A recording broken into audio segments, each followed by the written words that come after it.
बघा, एसडीए राज्यस्तरीय बॅच मध्ये सर्वांचं स्वागत.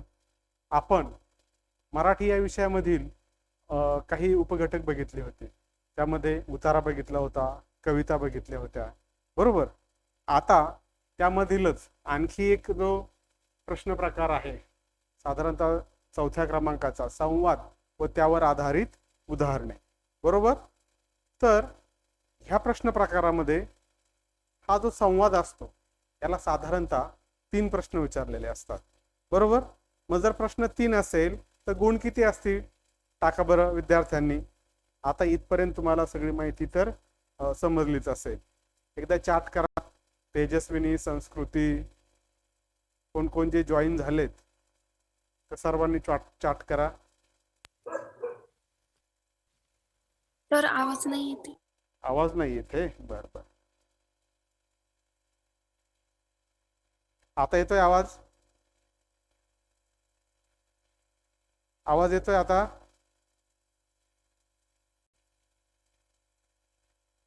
आवाज येतोय आता? आवाज? हो सर. Okay okay okay. बघा, एसडीए राज्यस्तरीय प्रावीण्य वर्ग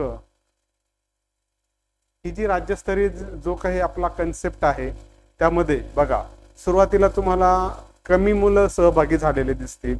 जसजशा आपल्या शाळा वाढत जातील तसतसं हुशार मुलं त्याच्यामध्ये ऍड होत जातील, बरोबर. मग अशा आपण एकूण 350 शाळांसोबत ही सगळी ऍक्टिव्हिटी करणार आहोत. आपण अशाच पद्धतीच्या वेगवेगळ्या शाळांमध्ये हा ब्रिज कोर्स रन केला आणि त्यातील जे काही हुशार मुलं आहेत तर यांची एक आपण राज्यस्तरीय अशी बॅच निर्माण करतोय. या राज्यस्तरीय बॅच म्हणजे काय, तर राज्यभरातील वेगवेगळ्या शाळांमधून असणारे जे काही हुशार मुलं आहे तर त्यांची ही बॅच असेल. इथून पुढे सर्व जी ऍक्टिव्हिटी आहे तर या अशा सगळ्या हुशार मुलांमध्ये ती ऍक्टिव्हिटी होईल. याचा एक फायदा होईल, आजपर्यंत तुम्ही स्कॉलरशिप परीक्षेची तयारी फक्त तुमच्या शाळा पातळीवर करता. आपल्याला ही जी स्पर्धा आहे तर ही शाळा पातळीवर न करता तर ती आपल्याला राज्य पातळीवर करायची. कारण स्कॉलरशिप ही जी परीक्षा आहे ही राज्य पातळीवर घेतली जाते, बरोबर. म्हणून राज्यातून वेगवेगळे विद्यार्थी तुम्हाला जॉईन होत जातील आणि अशा पद्धतीने आपण पुढे जाणार आहोत. तर मराठी या विषयातील आपण जे सुरुवातीचे उपघटक जे बघितले त्यामध्ये उतारा आपण बघितला, त्यामध्ये पण 3 प्रश्न होते आणि अर्थातच 3 प्रश्न म्हटल्यानंतर 6 गुण. त्यानंतरचा एक उपघटक बघितला कविता व त्यावर आधारित प्रश्न. हा जो काही प्रश्न प्रकार आहे हा प्रश्न प्रकार कशावर अवलंबून आहे, ह्या घटकाचं नाव आहे वाचून कल्पना व संकल्पना स्पष्ट करणे. म्हणजे एखादा उतारा, कविता, संवाद ज्यावेळेस आपल्याला दिलेला असतो तर तो आपण शांत चित्तानं वाचणं गरजेचं आहे, बरोबर. एकदा की आपण तो शांतपणे वाचला तर नंतर त्याचं निरीक्षण करायचं आणि त्याच्या संदर्भात जी काही संकल्पना आहे तर ती आपल्याला जर स्पष्ट झालेली असेल तर त्या प्रश्नांची उत्तरं आपणाला देता येतात, बरोबर. मग अशा पद्धतीने संवाद असेल, उतारा असेल किंवा कविता असेल यावर 3 प्रश्न विचारले जातात, बरोबर. सुरुवातीच्या शिष्यवृत्ती परीक्षेमध्ये साधारणतः 4-5 प्रश्न विचारले जायचे, परंतु आता सध्या 3 प्रश्न विचारले जातात. एकूणच हा जो काही घटक आहे याच्यामध्ये या पूर्ण 4 उपघटकांपैकी कुठल्याही 2 उपघटकांवर साधारणतः 3+3 प्रश्न विचारले जातात. म्हणजे एकूण 6 प्रश्न आणि गुण होतात 12. बघा, जे साधारणतः 50 पैकी 12 गुण म्हणजे जवळपास 25% वेटेज या वाचून कल्पना व संकल्पना स्पष्ट करणे या घटकाला दिलेली आहेत. त्यामधील उतारा हा जो घटक आहे हा आपण पूर्ण केलेला आहे. त्यानंतर दुसरा जो घटक होता कविता तो देखील पूर्ण केलेला आहे. आणि आता आपण तिसरा जो काही पुढचा जो काही उपघटक आहे की ज्याचं नाव आहे संवाद व त्यावर आधारित प्रश्न. तर अशा पद्धतीचा जर हा उपघटक असेल, याला 3 प्रश्न असेल तर गुण किती असतील सांगा बरं चार्टमध्ये. किती गुण असतील? चार्ट तुम्हाला ओपन आहे ना, आता तुम्ही आपण ऑडिओ पण ओपन केलाय, चार्ट मध्ये पण टाका उत्तर.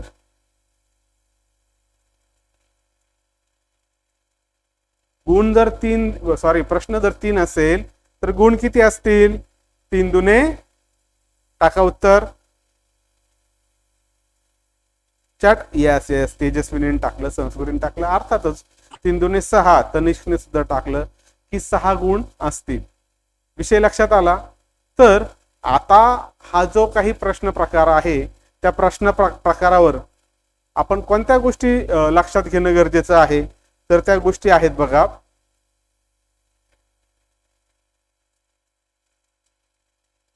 संवाद सोडवण्यापूर्वी आपण थोडक्यात काही गोष्टी लक्षात ठेवणं गरजेचं आहे. त्या कोणत्या आहेत, तर संवाद हा काळजीपूर्वक वाचणं गरजेचं आहे. संवाद किती व्यक्तींमध्ये घडला किंवा कोणत्या वेळी घडला किंवा हा संवाद कोठे झाला, या गोष्टी आपण काळजीपूर्वक लक्षात घेणं गरजेचं आहे. तसंच या संवादातील वर्णन कसं आहे, प्रसंग कोणता आहे, त्यानंतर या शब्दसंपत्तीवर आपणाला काय प्रभुत्व असणं गरजेचं आहे. म्हणजे काय की त्या संवादात असणारे जे काही क्लिष्ट शब्द आहेत, क्लिष्ट म्हणजे अवघड असे जे शब्द आहेत, तर ते आपणाला माहिती पाहिजे, म्हणून आपण त्याला म्हणतो शब्दसंपत्तीवर प्रभुत्व असणं गरजेचं आहे. त्यानंतर संवादावर आधारित किमान 3 प्रश्न विचारलेले असतात. तर अशा पद्धतीने आपण एक नमुना संवाद घेऊ, त्यावर आधारित प्रश्न बघू आणि मग पुढचे काही संवाद अभ्यासू. ठीक आहे, मी एक संवाद वाचतोय. सिस्टर, ज्या पेशंटकडे लक्ष ठेवाल का. बघा, संवाद वाचतानाच एक थोडीशी चूक झाली. सिस्टर, जरा पेशंटकडे लक्ष ठेवाल का, मी आत्ता औषध घेऊन येतो. लवकर या, मला डॉक्टरांबरोबर 2 नंबर वॉर्डमध्ये राऊंडला जायचंय. हा, आलोच. सिस्टर, कुठे गेला हो बाळ, मला एकटीला इथं टाकून. कुठं गेला तो, घाबरू नका आई, औषध घेऊन येतायत ते. नाही सिस्टर, मला झोपलेली पाहून नक्कीच घरी गेला असेल तो. पाणी द्या हो जरा, घसा कोरडा पडलाय अगदी. आया, 30 नंबरला पाणी द्या जरा. आले. Sister, 1 minute. एकूण जर आपण हा संवाद जर आपण लक्षात घेतला तर हा कुठं घडलेला असेल, हॉस्पिटलमध्ये. हे इतकं नक्की बरोबर. सिस्टर आहे, पेशंट आहे आणि त्या ठिकाणी घडलेला हा संवाद आहे. पण इतकं सोपं आपल्याला प्रश्न विचारलेला आहे का, तर नाही. प्रश्न असा आहे की हा संवाद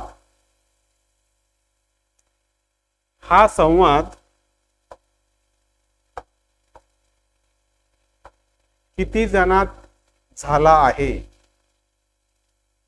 सांगा बरं उत्तर. हा संवाद किती जणात झालाय, बघा आपण आता ते शोधणार आहे. बघा, आता आपण हे पात्र शोधू. याच्यामध्ये पहिलं काय आहे, आपण संवाद बघू. सिस्टर, एका पेशंटकडे लक्ष ठेवाल का. एक सिस्टर या ठिकाणी आली आहे. पेशंटकडे लक्ष ठेवाल का, मी आत्ता औषध घेऊन येतो. हा दुसरा व्यक्ती झाला बरोबर. पेशंट सोबत असणारा दुसरा व्यक्ती. लवकर या, मला डॉक्टर बरोबर 2 नंबर वॉर्ड मध्ये राऊंडला जायचंय. असं कोण म्हटली, सिस्टर म्हटली बरोबर. हा, आलोच, ती व्यक्ती बोलते. सिस्टर, कुठे गेला हो बाळ, मला एकटीला इथं टाकून. बघा, एकटीला म्हणजे इथे एक व्यक्ती आलेली. सिस्टर, कुठे गेला व, आलं लक्षात. 3 नंबर. एकटीला इथं टाकून. कुठे गेला तो, घाबरू नका आई, म्हणजे कोण आलेली, ती आई. औषध घेऊन येतायत ते. नाही सिस्टर, मला झोपलेली पाहून नक्कीच घरी गेला असेल तो. पाणी द्या हो जरा, घसा कोरडा पडलाय अगदी. आया, 30 नंबरला. इथे कोण आली परत एकदा, आया आली. 30 नंबरला पाणी द्या जरा. आले सिस्टर, 1 मिनिट. बरोबर. किती व्यक्ती झाले याच्यामध्ये, बघा बरं, किती व्यक्ती झाल्या. हा संवाद 4 जणात घडलेला आहे. 4 व्यक्ती आहेत. आपण मोजले इथं. सिस्टर आहे, ही व्यक्ती आहे, ही आई आहे आणि आया आहे. लक्षात आलं का. म्हणजे संवाद हा अशा पद्धतीने बारकाईने समजून घेणे गरजेचं आहे आणि मग त्यावर आधारित ते प्रश्न आपल्याला सोडवावे लागतात बरोबर. म्हणजे वाचून ही जी काही संकल्पना आहे तर ती आपल्याला स्पष्ट झाली तरच आपल्याला त्या प्रश्नाचं उत्तर सोडवता येतं. Yes Tanishq, very good. सर्वांनी उत्तरं दिली, तुमचं सर्वांचं अभिनंदन. पुढच्या प्रश्नाकडे आपण जाऊ. मुलगा सिस्टरला सांगून कुठं गेलाय. मुलगा सिस्टरला सांगून कुठे गेलाय? येस, टाका उत्तर. पर्याय क्रमांक 4 टाकलाय तेजस्विनीने, संस्कृतीने. आणि तेजस्विनी म्हणते पर्याय क्रमांक 2, संस्कृती म्हणते पर्याय क्रमांक 4, तनिष्क म्हणतो पर्याय क्रमांक 4. चला आपण उत्तर शोधू. तेजस्विनीचं म्हणणं आहे पर्याय क्रमांक 2. बर, पेशंटसाठी औषध आणायला की डॉक्टरांना बोलवायला? आता आपण एकदा उतारा बघू. बघा इथं, सिस्टर जरा पेशंटकडे लक्ष ठेवाल का? मी आत्ता औषध घेऊन येतो. कुठे गेला मग? औषध घेऊन येतो, लवकर या, मला डॉक्टरांबरोबर 2 नंबर वार्डामध्ये राऊंडला जायचंय. नर्स म्हणाली, हा आलोच. बरोबर. मग कुठे गेलाय मुलगा? सिस्टरला सांगून कुठं गेलाय? बर, सिस्टर कुठे गेला हो बाळ? मला एकटीला इथं टाकून. घाबरू नका, औषध घेऊन येत आहेत ते. सिस्टर मला झोपलेली पाहून नक्कीच घरी गेला असेल तो. पाणी द्या हो जरा, घसा कोरडा पडला. कुठे गेला सिस्टर? जरा पेशंटकडे लक्ष ठेवाल का? मी आत्ता औषध घेऊन येतो. पेशंटसाठी औषध आणायला. हा, म्हणजे जे तेजस्विनीने उत्तर दिलंय ते बरोबर आहे. इथं या ठिकाणी प्रिंट मिस्टेक झालेली आहे. डॉक्टरांना बोलवायला हे या प्रश्नाचं उत्तर नाहीये. बरोबर, इथे प्रिंट मिस्टेक आहे, हरकत नाही, आपण ती समजून घेऊ. आणि खरं उत्तर संस्कृतीने मात्र बरोबर दिलेलं आहे. येते लक्षात? समजलं असेल तर येस करा.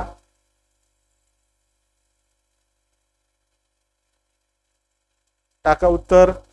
Yes yes yes, very good संस्कृती, व्हेरी गुड. पुढे, तहानलेल्या पेशंटला पाणी कुणी दिले असावे? कुणाला सांगितलं होतं द्यायला? बघा उतार्यामध्ये, आया 30 नंबरच्या पेशंट, पाणी द्या जरा. म्हणजे याच्यावरून काय उल्लेख होतो? कुणी दिलं असेल पाणी? पर्याय क्रमांक 3. Yes, absolutely right. हा, रहाणे, गोरख रहाणे पण जॉईन झालाय, हरकत नाही. तुझं नाव काय? चला, पर्याय क्रमांक 3 आयाने. ओके, चला, अशा पद्धतीने आपण एक संवाद बघितलेला आहे. संवाद बघताना परत एकदा मी सांगतो महत्वाच्या गोष्टी कोणत्या. संवादाचा प्रसंग आपण लक्षात घेणं गरजेचं आहे. त्यानंतर संवाद किती व्यक्तीत घडला यावर प्रश्न विचारू शकतात. संवाद कुठे घडला यावर प्रश्न येऊ शकतात. संवाद केव्हा घडला, कुठे घेतला, कुठे घडला आणि किती व्यक्तीत घडला, साधारणतः किंवा अशा प्रकारे त्याच्यावर प्रश्न विचारलेले असतात. प्रत्यक्ष आपण पुढे जाऊ, पुढचा संवाद अभ्यासूया. खालील संवाद वाचून त्या पुढे दिलेल्या प्रश्नांची उत्तरे द्या. काल रात्री तुमच्या कुत्र्याने मला फार सतावलं. रात्रभर तो भुंकत होता, त्यामुळे मला अजिबात झोप मिळाली नाही. असं? मी नाही ऐकला त्याचा आवाज. तुम्ही चांगलेच बहिरे दिसता. सर्व शेजारी ओरडत आहेत, कारण हे घडण्याची ही काय पहिलीच वेळ नाही. या संबंधी माझ्याशी बोलणारे तुम्ही पहिलेच आहात बरं. ते असू द्या, काही असलं तरी एखाद्या कुत्र्याचं भुंकणं मी बंद कसं?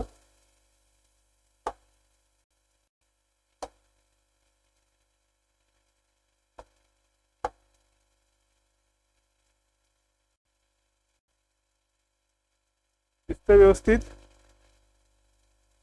दिसत असेल आता? येस.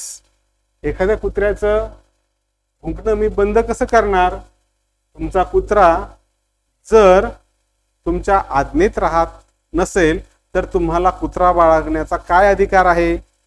पण मी कुत्रा बाळगलेलाच नाही. तुम्ही चुकीच्या घरी आलात. ठीक आहे, असा हा प्रसंग आहे किंवा असा हा संवाद झालेला आहे. हा संवाद खालीलपैकी कोणत्या ठिकाणी घडला असावा? चला संवाद वाचा. खालील संवाद, यस, पर्याय क्रमांक 3 देत आहेत. राहणे, तेजस्विनी, संस्कृती. बरोबर. ज्याच्याकडे तक्रार केली त्याच्या घरी हा संवाद घडलेला असावा. ज्याच्याकडे तक्रार केली गेली त्याच्या घरी. बरोबर. बरोबर उत्तर आहे. एक्सप्लेनेशनची गरज आहे का, स्पष्टीकरणाची गरज असेल तर यस टाका बरं. जर तुम्हाला संवाद समजलेला असेल तर स्पष्टीकरणाची मग गरज पडत नाही, नसेल तर आपण त्याचं उत्तर शोधू. नो. तनिष्क म्हणतो देअर इज नो नीड, म्हणजे गरज नाही. नो टाकले, हरकत नाही. Very good. चला पुढच्या प्रश्नाकडे आपण जाऊ. तक्रार ऐकून त्या माणसाला काय वाटले? तक्रार ऐकून त्या माणसाला काय वाटले? आश्चर्य, दुःख, नैराश्य की यापैकी नाही? बघा, तुमचा कुत्रा जरा तुमच्या आज्ञेत राहत नसेल तर तुम्हाला कुत्रा बाळगण्याचा काय अधिकार? पण मी कुत्रा बाळगलेलाच नाही. बघा, या वाक्यावरून काय समजतं? पण मी कुत्रा बाळगलेलाच नाही. तुम्ही चुकीच्या घरी आलात, मग काय असेल? आश्चर्य वाटलं, दुःख, यस आश्चर्य. कुणी दिलं उत्तर? व्हेरी गुड, सर्वांनीच दिलं. रहाणे आहे, तेजस्विनी आहे, बरोबर उत्तर आहे. तक्रार ऐकून त्या माणसाला काय वाटले? तर आश्चर्य वाटलं, कारण त्याने तो कुत्रा बाळगलेलाच नव्हता, म्हणून त्याला आश्चर्य वाटलं. दुःख वाटले का? त्या संदर्भात असं वाक्य आहे का? नाही. नैराश्य वाटलं असं आहे का? तर नाही. यापैकी नाही, तर ते त्याचं उत्तरच नाही. आता शेवटचा प्रश्न. तुम्हाला जर प्रसंग समजलेला असेल तर पेज नंबर किती आहे? पेज नंबर सांगू? सांगतोय.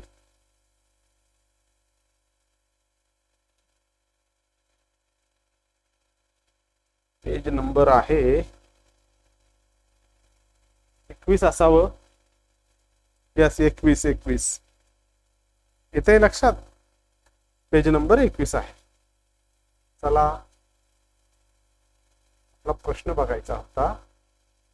तक्रार ऐकून त्या माणसाला काय वाटले? तर आश्चर्य वाटले. तुम्हाला समजलं, बरोबर. आता पुढचा प्रश्न.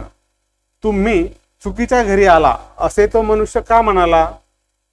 बघा, पर्याय आपण एकदा व्यवस्थित त्याचं निरीक्षण करायचं. पर्याय असा आहे, त्याचा कुत्रा रात्री कधीच भुंकत नसे, तो आपल्या कुत्र्याचे भुंकणे ताबडतोब बंद करत असे, त्याने कुत्रा बाळगलेलाच नव्हता म्हणून, त्याच्याकडे कोणी कधीच तक्रार केली नव्हती म्हणून.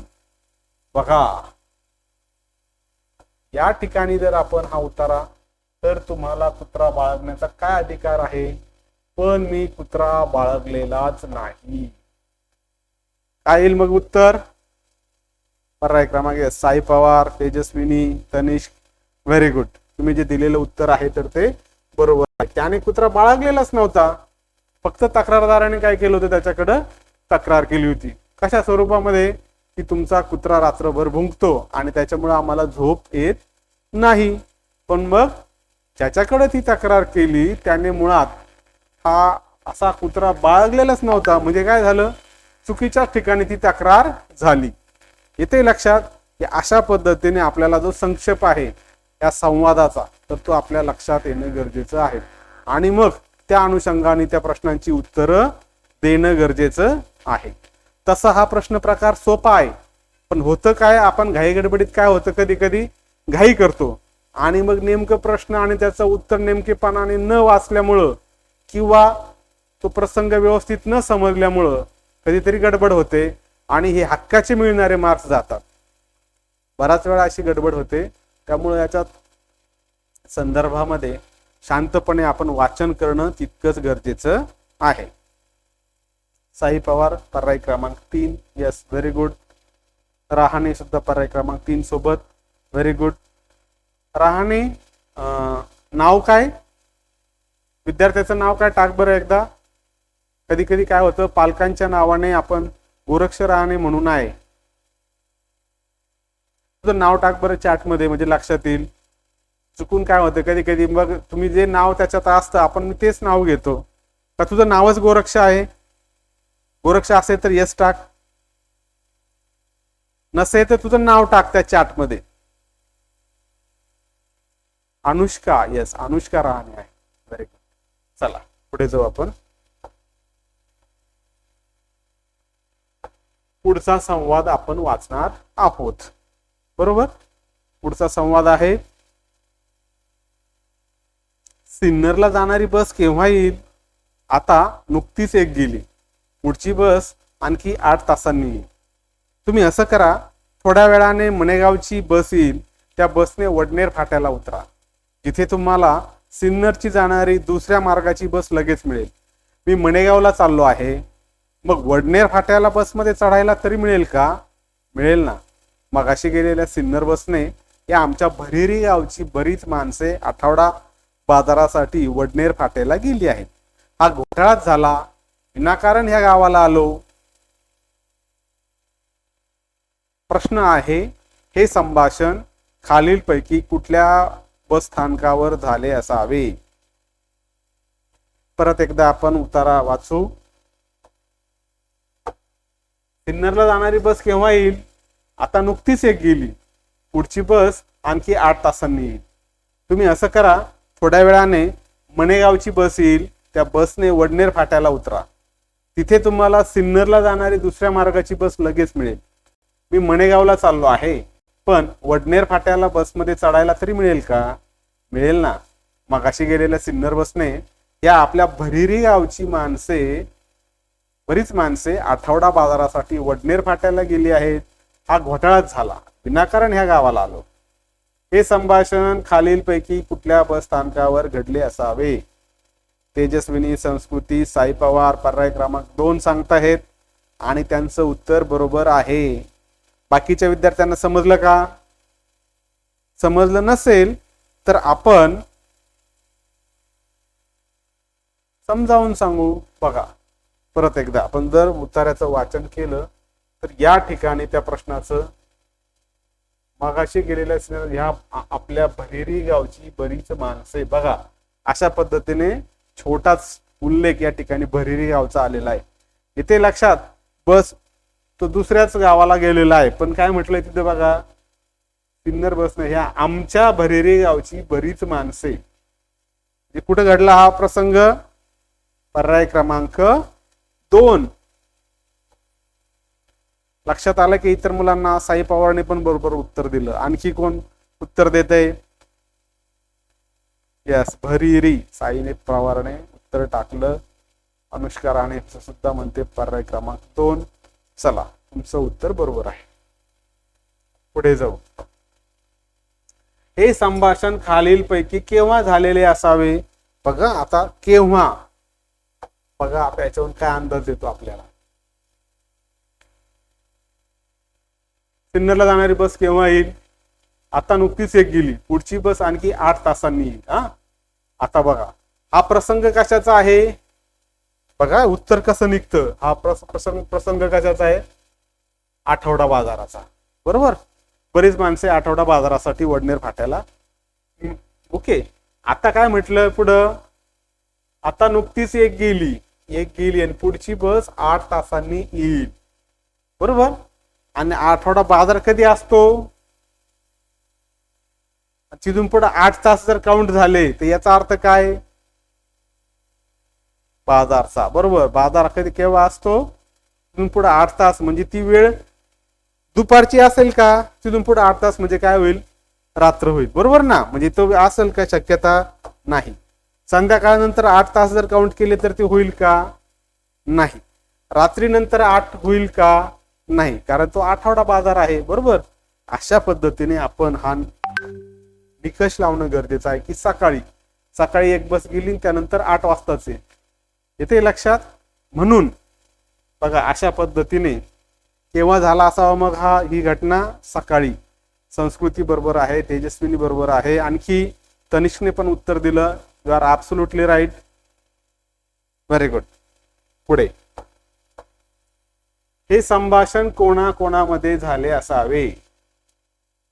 प्रवासी व कंडक्टर, 2 प्रवाशांमध्ये, भरिरी गावच्या 2 माणसांमध्ये, प्रवासी व तिकीट तपासनीस, तिकीट चेकर. बघा याच्यावरून एक अंदाज येतो. तर आपण प्रवासी व कंडक्टर मध्ये जर म्हटलं तर हे होईल का? थोड्या वेळाने बस येईल म्हणजे प्रवासी व कंडक्टर याचा संबंध येईल का या ठिकाणी? तर येणार नाही. भरेरी गावच्या दोन माणसांमध्ये येईल का, त्याची आपण शक्यता पडताळून बघू. पुढे गेली 8 तासांनी येईल आमच्या भरेरी गावची. मग तो म्हटला असता का आमच्या भरेरी गावची, म्हणजेच काय, भरेरी गावच्या दोन माणसांमध्ये हे सुद्धा शक्यता नाही. प्रवासी व तिकीट तपासनीस म्हणजे आपण TC म्हणतो, त्यांच्या संदर्भात असेल का, तर नाही. कारण काय, हे सुद्धा त्या प्रश्नाचं उत्तर नसणार आहे. मग काय असेल, दोन प्रवाशामध्ये याची शक्यता आहे. येस, व्हेरी गुड, चालेल, नाईस.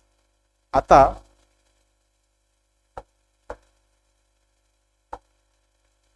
पुढचा उतारा आपण या ठिकाणी बघू. चालेल.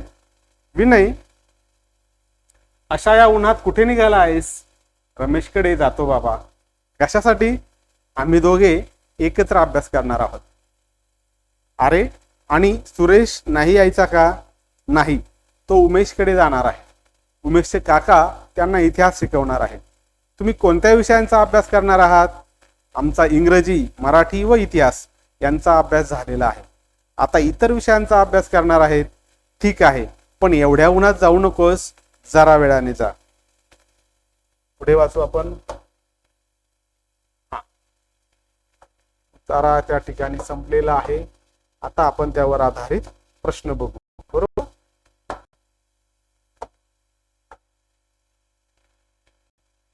प्रश्न असा आहे, हा संवाद कोणाकोणामध्ये झाला?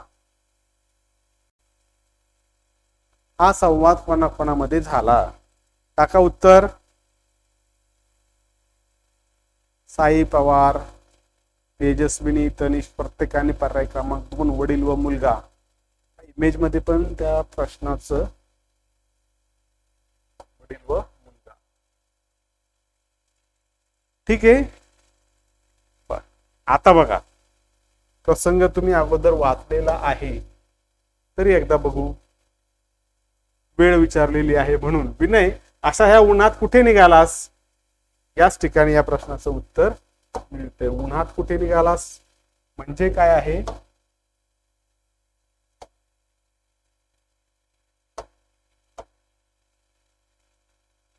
संवादाची वेळ कोणती मग? सकाळची असेल का संध्याकाळची असेल, दुपारची की रात्रीची? साई पवार अगोदर 3 म्हटलाय. 3, 2. तनिष कधी 3 म्हणतोय, कधी 2 म्हणतोय. कन्फर्म नाही का? पर्याय क्रमांक 2.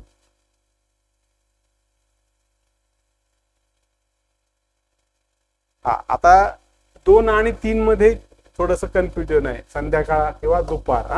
आता परत एकदा आपण उतारा वाचू, मग आपल्या लक्षात येईल उतारा काय आहे. आपण थोडासा बघू.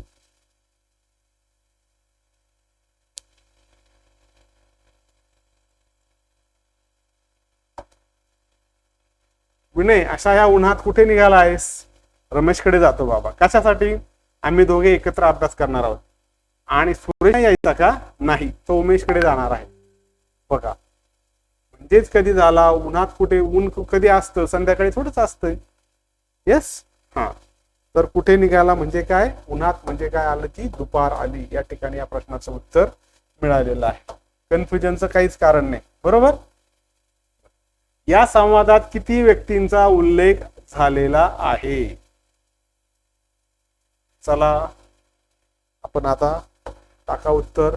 6, 4, 8, 2.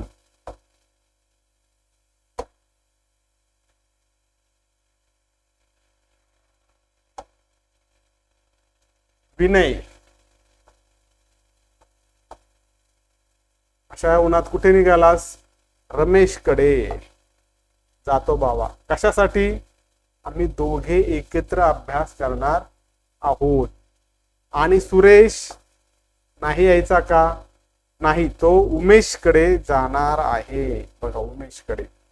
उमेशचे काका त्यांना इतिहास शिकवणार आहे. उमेशचे काका. इथे लक्षात, तुम्ही कोणत्या विषयांचा अभ्यास करणार आहात? आमचा इंग्रजी, मराठी व इतिहास यांचा अभ्यास झालेला आहे. आता इतर विषयांचा अभ्यास करणार आहोत. ठीक आहे, पण एवढ्या उन्हात जाऊ नकोस, जरा वेळाने जा. बघा, या ठिकाणी आपण अशा पद्धतीने जर खुणा करून घेतल्या तर आपल्याला त्या प्रश्नाचं उत्तर बरोबर शोधता येतं. विनय येते लक्षात. रमेश, सुरेश, उमेश, उमेशचे काका. आणखी कोण राहिलं रे? 1 2 3 4 5. आणखी कोण राहिलं? जातो बाबा. आले का? म्हणजेच पर्याय क्रमांक 1 येते त्या प्रश्नाचं उत्तर 6. बघा, म्हणजे अशा पद्धतीचा संवाद असतो. संवाद हा व्यवस्थित समजून घेऊनच त्या प्रश्नाचं उत्तर आपल्याला मिळत असतं. ठीक आहे, आता एक शेवटचा संवाद तो आपण बघू आणि मग पुढे जाऊ.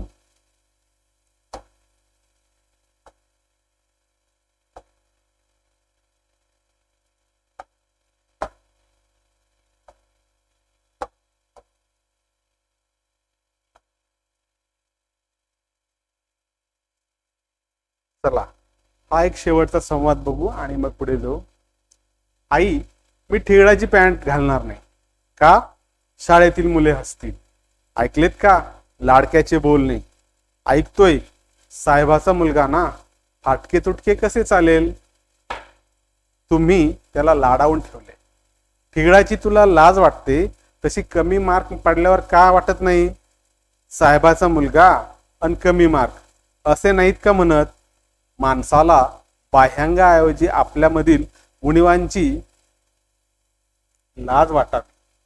बरोबर? खरंच आई, ज्ञानाचा रुबाब कपड्यापेक्षा मोठा असतो. अणुयुगातील हे स्पर्धेचे युग आहे. आधी अभ्यासाने खूप गुण मिळवा, मग रुबाबाने मिरवा. विक्रम विवेकला म्हणाला. उपदेश थांबवा भाऊसाहेब, लोका सांगे ब्रह्मज्ञान, पण आपण कोरडे पाषाण. विवेक म्हणाला. ओके, हा संवाद कोणाकोणामध्ये झाला? टाका उत्तर. काका, साई पवारने टाकलं काका. पर्याय क्रमांक 3. हा, तेजस्विनीचं म्हणणं मात्र पर्याय क्रमांक 1 आहे. हा, आई, विक्रम आणि विवेक.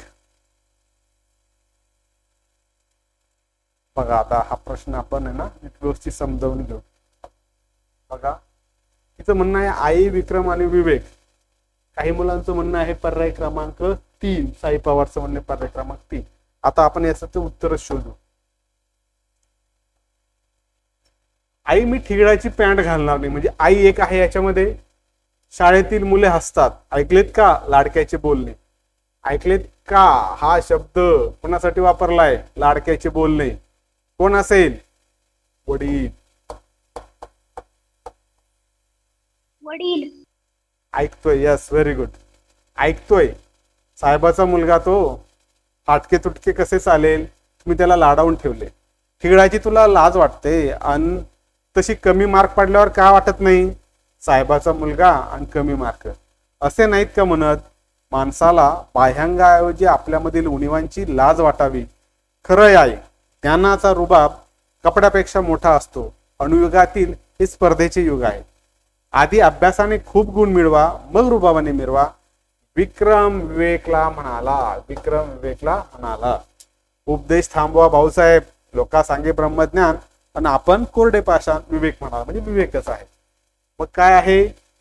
आई, विक्रम, विवेक. पण ऐकलेत का म्हणजे कोण? अहो, ऐकलत का?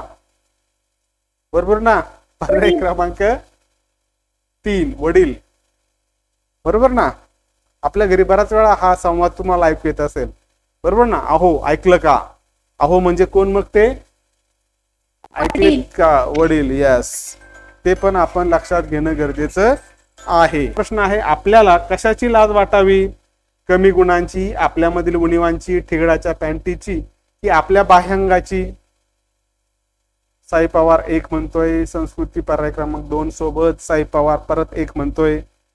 चला बघू आपण. कमी गुणांची लाज वाटावी,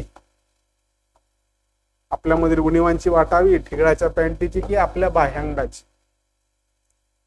तर बघा, याच्यात म्हटलं आपल्यामधील बाह्यांगाऐवजी आपल्यामधील उणिवांची लाज वाटावी. काय येईल उत्तर? यस, आपल्यामधील उणीवांची. कमी गुणांची तर वाटतेच, ठिगळाच्या पॅन्टीची पण वाटते, बाह्यांगाची पण वाटते, पण या सगळ्या काय आहेत तर उणीवा आहेत. म्हणजेच पर्याय क्रमांक 2 आपल्यामधील उणीवांची हे या प्रश्नाचं अचूक उत्तर आहे. पुढे शेवटचा प्रश्न. विक्रमने विवेकला कोणता उपदेश केला? ठिगळाची पॅन्ट घालण्याचा, रुबाबदार कपडे कमवण्याचा, आईच्या विचारांचा की अभ्यासाने खूप गुण मिळवण्याचा? पर्याय क्रमांक 4 सोबत संस्कृती, Sai, Anushka. Yes, very good. पर्याय क्रमांक 4 अभ्यासाने खूप गुण मिळवण्याचा बरोबर आहे. आता आपण आपली जी काही जी पुस्तिका आहेत बघा, SDA रायझिंग स्कॉलर राज्यस्तरीय प्रावीण्य वर्ग प्रश्नपेढीमध्ये इतरही काही संवाद दिलेले आहेत. पुढील संवाद तुम्ही स्वतः सोडवायचे. त्यामध्ये जर काही शंका असेल तर त्या पद्धतीचं चार्ट सेक्शन तुम्हाला डाऊट सेशनसाठी दिलेलं आहे. आणि आता इथून पुढे काय करणार आहे, आपण फक्त राज्यस्तरीय बॅच मध्ये असणारी मुलं हेच या ठिकाणी आपण लाईव्ह सेशन्स घेणार आहोत. जे भरपूर मुलांनी ब्रिज कोर्स केला, पण आपण ठराविक मुलं जे राज्यस्तरीय बॅच साठी सामील झाले, आणखी इतर शाळेंचे वेगवेगळे मुलं आपल्याला तुम्हाला नव्याने ऍड होणारच आहेत. मला वाटतं बाकीचे मात्र मुलांनी जवळपास आपलं ऍडमिशन फायनल केलेलं आहे. ठीक आहे, या ठिकाणी थांबू आपण. धन्यवाद.